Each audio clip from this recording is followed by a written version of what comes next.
Dans cette vidéo, on va voir dans un premier temps à quoi sert exactement le cookie GA4, comment il est installé, les différentes manières et également les informations, comment elles transitent du cookie via le protocole HTTP.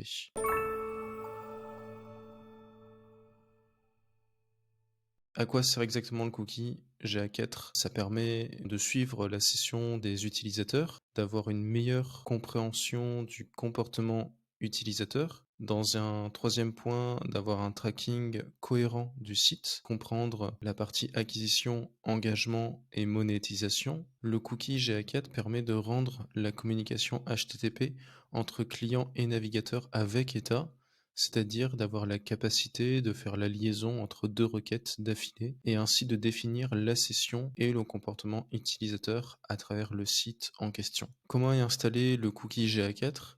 Il existe 3 manières d'installer le cookie. Dans un premier temps, on peut implémenter le script, gtag, donc c'est le global seed tag généré par Analytics à poser en dur sur son site, ou alors via des plugins directement, dans les CMS, ou alors la troisième méthode et celle qu'on utilisera tout le temps, c'est, se servir de GTM, donc c'est Google Tag Manager et ça va nous permettre de créer des balises à envoyer à Analytics en fonction de certaines conditions, donc certains déclencheurs. Donc je vous montre quand même, les 2 premières méthodes et on verra la troisième juste après. Quand on est sur Analytics, donc là on a le compte et la propriété.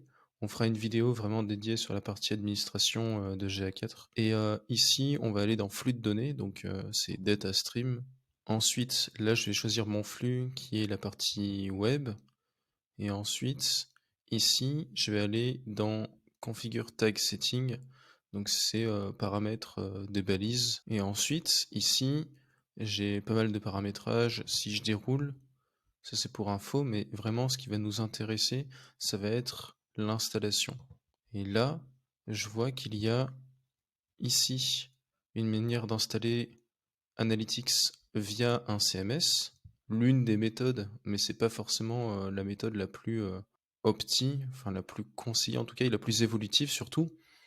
Ici, on a installé manuellement, donc là c'est le global seed tag, donc gtag.js, c'est un script, JavaScript, où on retrouve ici, notre identifiant de mesure que l'on avait juste avant. Ça, pareil, ça sera pas forcément, pertinent de notre côté et nous, ce qui va nous intéresser réellement, c'est de prendre cet identifiant de mesure, donc on peut faire un copier-coller.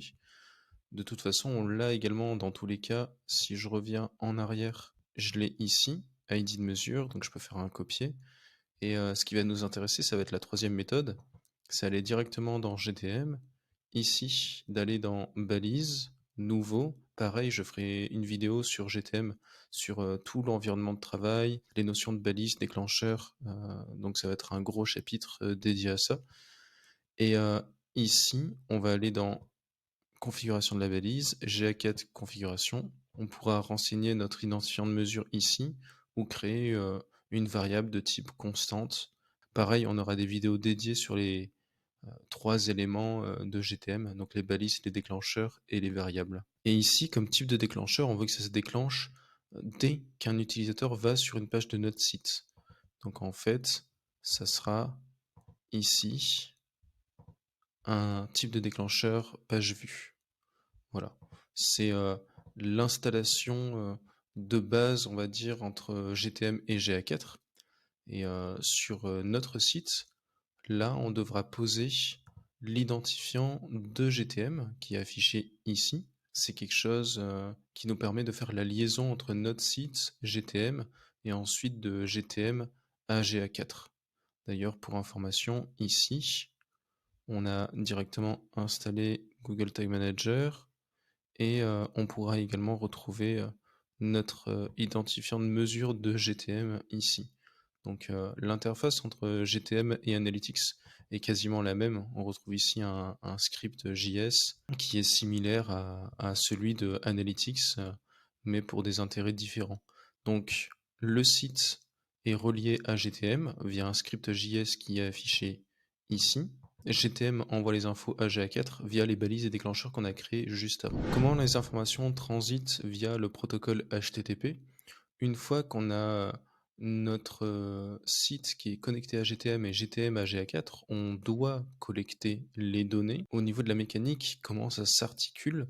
Eh bien, on a notre code de mesure, donc c'est un script, JS qui, envoie donc les données et on peut voir ces données dans la partie WebTool, appli et cookies. Donc si je reviens ici sur mon site dans, la partie WebTool du navigateur, donc les outils web. Là, je vais dans appli, ensuite cookie, je vais sur mon site et ici j'ai le nom du cookie GA avec ici GA 1.1. Donc pour info, GA 1.1 c'est GA4 et GA 1.2 c'est Universal Analytics.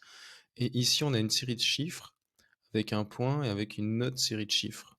Et bien en fait, ça représente dans un premier temps un numéro aléatoire, donc random, et dans un second temps, first timestamp, c'est un format de date. On pourra ensuite transformer ce format plus tard dans des contextes bien précis. Ici, c'est ce qui nous permet de définir l'ID client. Ensuite, cet ID, on va le retrouver donc dans l'étape 3, qui est la requête HTTP. Donc, dans cette requête, on a notre URL. Par exemple, ça pourrait être googleanalytics.com/collect. Et là, on aurait plusieurs informations qui proviennent du cookie.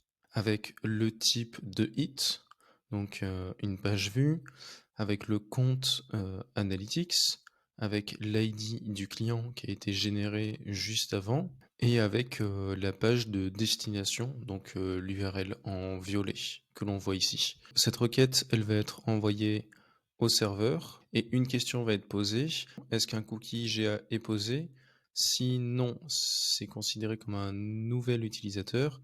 Si oui, c'est considéré comme un utilisateur qui revient. Si vous avez envie d'en savoir plus, il y a une documentation complète sur Notion, le lien est en description et je vous explique tout ça en détail avec une documentation de plus en plus complète qui s'enrichit à travers le temps. Pour la prochaine vidéo, ça va être également une vidéo assez riche. On parlera des différents éléments de suivi et le combat des navigateurs par rapport aux différents traceurs.